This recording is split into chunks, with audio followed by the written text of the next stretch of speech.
Shalom saudara-saudara yang terkasih di dalam Tuhan Yesus Kristus.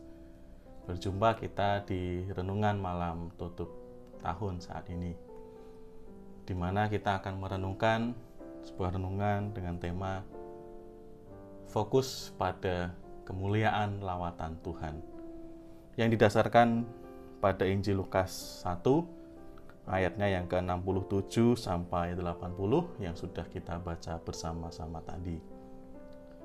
Saudara-saudara yang terkasih, berbicara tentang lawatan, itu merupakan suatu aktivitas yang sangat dekat atau familiar dengan kehidupan masyarakat kita. Kita terbiasa untuk melawat atau menjenguk, menengok, atau dalam bahasa Jawa itu nilii, tilek, teman atau saudara atau keluarga kita yang sedang sakit atau tengah dalam masa duka atau dalam situasi-situasi khusus yang lain. Kita sangat terbiasa untuk melawat. Bahkan kalau kita ingat, saudara-saudara, beberapa tahun yang lalu ada sebuah film pendek yang sangat viral yang juga ceritanya tentang melawat, yaitu judulnya Tilek. Bapak Ibu, Saudara, anak-anak masih ingat dengan tokoh yang namanya Bu Tejo, yang dia bersama dengan ibu-ibu yang lain beramai-ramai datang untuk menengok atau melawat Bu Lurah yang sedang sakit. Bahkan sampai nyarter atau menyewa satu truk untuk mengangkut ibu-ibu itu ke rumah sakit menengok Bu Lurah. Nah, itulah gambaran di masyarakat kita betapa tilek, melawat, menengok itu adalah hal yang biasa kita lakukan. Kita melakukannya karena kita ingin lihat sendiri kondisi teman atau saudara kita yang sedang sakit itu. Karena kita juga ingin turut merasa sepenanggungan. Dan kita juga ingin memberikan dukungan kepada teman atau saudara kita yang sedang sakit itu.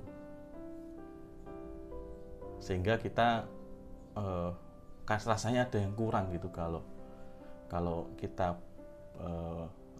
dengar ada teman atau saudara yang sakit tapi kita tidak menengoknya. Ya, walaupun dalam masa pandemi ini mungkin itu kita tidak bisa seleluasa dulu, tapi kerinduan itu rasanya masih tetap ada gitu ya. Nah, saudara-saudara yang terkasih di dalam Tuhan Yesus Kristus, demikian juga Tuhan di dalam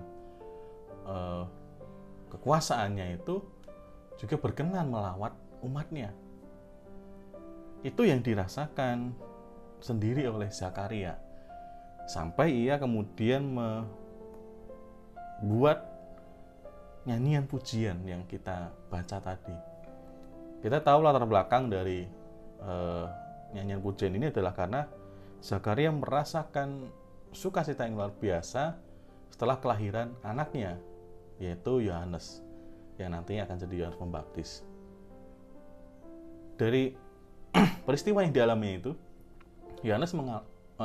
Zakaria mengalami bahwa lawatan Tuhan itu sungguh nyata. Dia yang sudah sekian lama menantikan seorang anak akhirnya hadir dalam diri Yohanes. Dan itu adalah bentuk lawatan Tuhan bagi dia dan keluarganya, bagi Zakaria dan Elisabet. Sehingga dia sampai membuat nyanyian pujian ini. Nah, mari kita akan belajar dari nyanyian pujian ini dan kita renungkan dalam kehidupan kita. Di sana Zakaria mengungkapkan, "Terpujilah Tuhan Allah Israel, sebab ia melawat umatnya dan membawa kelepasan baginya." Ia, Tuhan, melawat umatnya dan membawa kelepasan baginya, bagi umatnya. Kelepasan dari apa? Ayat 71 menjelaskan lagi, untuk melepaskan kita dari musuh-musuh kita dan dari tangan semua orang yang membenci kita. Tuhan datang melawat kita itu adalah untuk melepaskan umatnya dari musuh-musuhnya. Musuh di sini memang bisa secara spesifik merujuk pada seseorang atau beberapa orang yang menjadi musuh kita.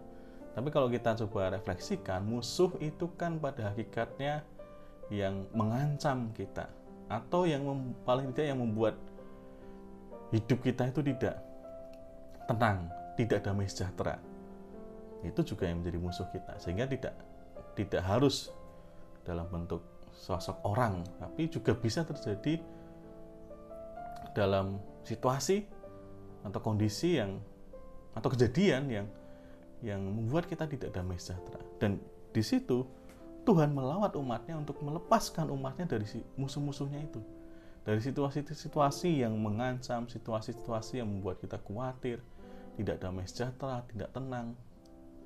Itulah tujuan Tuhan untuk melawat umatnya, dan itu yang dirasakan oleh Zakaria, dan itu yang diungkapkannya juga melalui nyanyian pujiannya ini. Dan itu juga tidak terjadi secara tiba-tiba, tetapi Tuhan sudah menjanjikannya, Tuhan sudah memberitakannya jauh-jauh hari sebelumnya. Di ayat 70, seperti yang telah difirmankannya sejak purbakala oleh mulut para nabi-nabinya yang kudus. Juga di ayat 73 ditegaskan, ayat 72 maksudnya ditegaskan juga untuk menunjukkan rahmatnya kepada nenek moyang kita dan mengingat akan perjanjiannya yang kudus. Jadi lawatan Tuhan itu untuk melepaskan atau memberikan kelepasan kepada umatnya itu sudah dijanjikannya sejak dahulu. Dan Tuhan tidak pernah mengingkari janjinya, tidak pernah membatalkan janjinya. Sehingga ia akan menepati janjinya itu, memberikan kelepasan kepada umatnya. Dan itu terjadi dalam diri Zakaria. Kemudian yang kedua, selain apa tujuan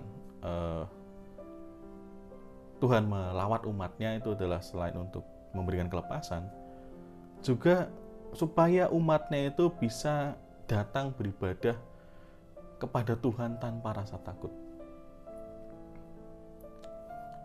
Di ayatnya yang ke-74 kita bisa membaca, supaya kita terlepas dari tangan musuh, dapat beribadah kepadanya tanpa rasa takut, dalam kekudusan dan kebenaran di hadapannya seumur hidup kita. Perasaan takut di sini dihubungkan dengan ketika kita sudah terlepas dari tangan musuh, terlepas dari berbagai ancaman yang mengancam kita itu. Sehingga tidak ada lagi yang membuat kita merasa takut ketika kita datang kepada Tuhan. Ketika kita beribadah kepada Tuhan, tetapi kita masih punya banyak perasaan terancam, ketika kita masih punya banyak musuh, dalam tanda kutip, hal-hal yang membuat kita tidak damai sejahtera itu, maka kita datang kepada Tuhan dengan penuh perasaan takut. Dan itu yang di sini diungkapkan oleh Zakaria, supaya kita terlepas dari musuh, dapat beribadah kepadanya tanpa takut. Tentu tetap dalam kekudusan dan kebenaran di hadapannya. Dan beribadahnya itu juga bukan hanya sesekali, tetapi seumur hidup kita. Itu yang diungkapkan oleh Zakaria. Sehingga lawatan Tuhan itu untuk memberi kita kekuatan menghadapi musuh kita, untuk melepaskan kita dari ancaman musuh kita, apapun itu yang menjadi musuh kita, supaya kita bisa beribadah kepada Tuhan tanpa rasa takut. Tuhan meyakinkan kita dengan kedatangannya itu, bahwa Tuhan itu memberi perhatiannya kepada kita. Itu menunjukkan bahwa Tuhan sangat peduli kepada umatnya. Sehingga musuh-musuhnya itu Tuhan ingin melepaskan kita itu dari musuh-musuh kita. Dengan dia datang melawat. Seperti ketika kita sedang sakit, kemudian kita sedang merasa tak berdaya begitu, dan kemudian kita dijenguk oleh teman atau saudara kita merasa tidak sendiri, kita merasa beroleh kekuatan baru. Nah, disitulah juga Tuhan menghendaki ketika datang melawat umatnya, umat juga terbebas dari perasaan takut kepada musuh-musuhnya, sehingga dapat beribadah dengan penuh kekudusan dan kebenaran. Nah, itu yang kedua menjadi tujuan lawatan Tuhan. Dan yang ketiga, Tuhan melawat umatnya, ini yang dirasakan oleh atau dialami oleh Zakaria. Tuhan melawat umatnya itu menggerakkan umat atau manusia itu untuk mau terlibat juga di dalam pekerjaan Tuhan. Mulai dari ayat 76, Zakaria itu menyinggung atau menyebut anaknya Yohanes, atau nanti jadi Yohanes Pembaptis. Dari sejak kelahirannya Yohanes, Zakaria, bapaknya, itu sudah tahu, sudah menyadari bahwa anaknya ini nanti akan menjadi sosok yang mempersiapkan jalan bagi kedatangan Tuhan.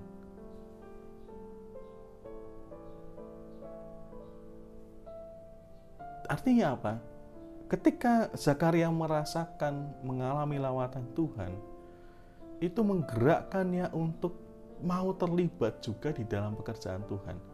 Dia dan keluarganya, dia sudah lebih dahulu terlibat di dalam pekerjaan Tuhan sebagai imam. Dan kemudian sekarang anaknya, dia sadari juga punya tugas panggilan untuk dikerjakan dalam pekerjaan Tuhan, yaitu mempersiapkan jalan bagi kedatangan Tuhan. Dan kita tahu kitab Injil itu memberitakan tentang itu, bahwa Yohanes Pembaptis itu sudah terlebih dahulu memberitakan tentang pertobatan kepada umat, sehingga ketika Tuhan Yesus mulai berkarya, umat sudah terberitakan tentang itu. Lawatan yang Tuhan lakukan kepada umatnya itu akan mendorong umat untuk mau terlibat juga di dalam pekerjaan Tuhan. Itu yang dialami oleh Zakaria dan Yohanes Pembaptis. Mereka mau terlibat, melibatkan juga keluarganya untuk melakukan pekerjaan-pekerjaan Tuhan. Nah, saudara-saudara yang terkasih di dalam Tuhan Yesus Kristus, setelah kita melihat nyanyian pujian Zakaria ini, mari kita sekarang refleksikan di dalam kehidupan kita dan keluarga kita di penghujung tahun 2022 ini.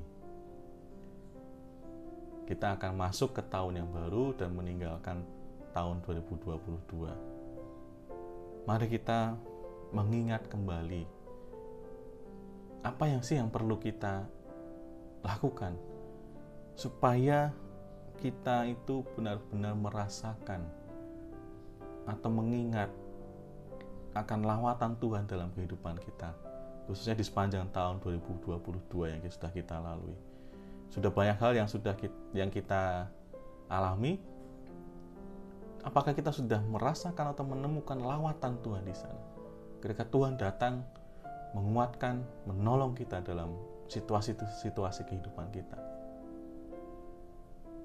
Kata kuncinya adalah dalam tema kita hari ini, yaitu untuk fokus pada kemuliaan lawatan Tuhan. Fokus. Mari kita renungkan kata fokus ini. Saudara-saudara, kalau kita sedang dalam kondisi atau situasi sebagai orang yang dilawat atau ditengok atau ditilii oleh saudara teman kita, kita sedang sakit misalnya di rumah sakit. Kalau kita tidak fokus pada mereka yang sedang datang mengunjungi kita tidak akan bisa merasakan dukungannya. Tetapi kalau kita fokus pada mereka yang datang untuk mensupport kita beroleh kekuatan. Ketika saudara-saudara kita atau teman-teman kita datang berkunjung, menunjukkan perhatiannya, memberikan kata-kata yang menguatkan kita. Kalau kita fokus pada kunjungan itu, pada lawatan itu, kita beroleh kekuatan. Tetapi kalau kita tidak fokus, kalau fokus kita pada hal lain, misalnya karena kita kesakitan sekali, sehingga kita tidak fokus pada mereka yang datang, ya kita tidak akan beroleh kekuatan gitu. Kita hanya fokus pada sakit yang kita alami. Atau misalkan kita di rumah sakit tapi masih bisa beraktivitas, bisa misalkan nonton TV atau main HP, main game di HP gitu. Kita bisa tetap asik dengan kegiatan lain meskipun kita sakit, dan kita fokus pada kegiatan-kegiatan itu yang mengasihkan itu, ya kita tidak akan fokus pada teman-teman kita yang mengunjungi kita, yang melawat kita. Ya kita tidak akan beroleh penguatan itu gitu ya. Walaupun mereka sudah mungkin jauh-jauh datang, menyempatkan waktunya untuk mengunjungi kita, memberikan perhatiannya, untuk melihat keadaan kita, tapi kalau kita tidak fokus pada mereka, kita tidak akan dapat penguatan itu. Demikian juga ketika kita tidak fokus pada lawatan Tuhan, ya kita tidak akan juga beroleh kekuatan, kita tidak akan mengalaminya. Maka sekarang di penghujung tahun ini mari kita lebih fokus melihat lagi peristiwa-peristiwa yang begitu berkesan ataupun peristiwa-peristiwa biasa yang kita jalani. Mari kita fokus bahwa Tuhan itu sudah melawat kita, meskipun seringkali kita tidak menyadarinya. Dan nanti setelah renungan ini di keluarga bisa dibagikan, di-sharingkan apa saja bentuk lawatan Tuhan. Setelah diingat-ingat, oh ternyata dulu aku tidak menyadari, ternyata waktu itu Tuhan melawatku, melepaskanku dari ancaman. Nah, setelah kita menemukan nanti dalam sharing di tengah keluarga, kembali kita refleksikan peristiwa-peristiwa itu, lawatan-lawatan Tuhan itu dalam kehidupan, dalam firman Tuhan yang kita baca, nyanyian pujian Zakaria. Yang pertama, bahwa lawatan Tuhan itu akan melepaskan kita dari musuh-musuh kita.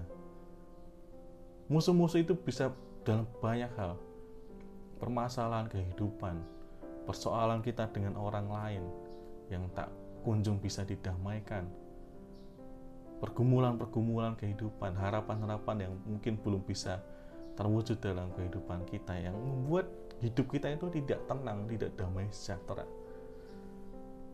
Nah, mungkin itu karena kita belum menyadari lawatan Tuhan, belum fokus pada lawatan Tuhan. Maka hari ini kita diingatkan untuk fokus pada lawatan Tuhan, supaya kita beroleh kekuatan baru, supaya kita dilepaskan dari musuh-musuh kita itu. Dan yang kedua, ketika kita menyadari lawatan Tuhan, maka semestinya kita juga bisa datang beribadah kepada Tuhan itu tanpa rasa takut. Itu artinya kita semakin giat, semakin bersemangat untuk beribadah. Kalau mungkin dulu di masa pandemi yang masih keadaannya belum memungkinkan, kita beribadah dengan rasa takut, kita beribadah dengan rasa cemas. Tapi sekarang kondisi sudah mulai membaik, walaupun pandemi juga belum dinyatakan berakhir, tapi kondisi sudah lebih baik, kita bisa lebih leluasa beribadah sekarang. Sehingga tidak ada lagi alasan untuk kita tidak beribadah kepada Tuhan. Apalagi setelah kita menyadari lawatan Tuhan, semestinya sekarang kita semakin rajin, semakin giat dalam beribadah kepada Tuhan. Itu yang menjadi refleksi kita di penghujung tahun. Apakah selama 2022 kemarin kita sudah semangat dalam beribadah, dan nanti di 2023 kita akan semakin giat lagi dalam beribadah kepada Tuhan? Kita sendiri yang bisa menjawabnya. Kemudian yang terakhir, yang ketiga dari nyanyian pujian Zakaria ini, bahwa lawatan Tuhan itu akan menggerakkan umatnya mau terlibat dalam pekerjaan Tuhan.